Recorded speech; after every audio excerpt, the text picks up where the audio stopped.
चौधरी के वकील फैसल चौधरी ने कहा है कि हुकूमत की इंतकामी कार्रवाइयों का डटकर मुकाबला करेंगे और पाकिस्तान में आइन की बालादस्ती कायम होने तक जिद्दोजहद जारी रखेंगे।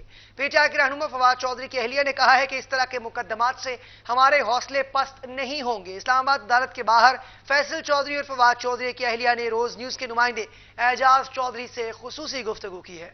डरते हैं ये सारे एक निहत्ते लड़के से और ये ख्याल करते हैं कि पाकिस्तान तहरीक इंसाफ के वर्कर्स डर जाएंगे, उनकी लीडरशिप डर जाएगी, हमारी फैमिली डर जाएगी, हमारे बच्चे डर जाएंगे। अगर वो नहीं रहे तो हम होंगे, हम नहीं रहे तो हमारे बच्चे लड़ेंगे। इंशाल्लाह लड़ने के लिए हम तैयार हैं और इंशाल्लाह पाकिस्तान में आइन की बालादस्ती कायम होगी।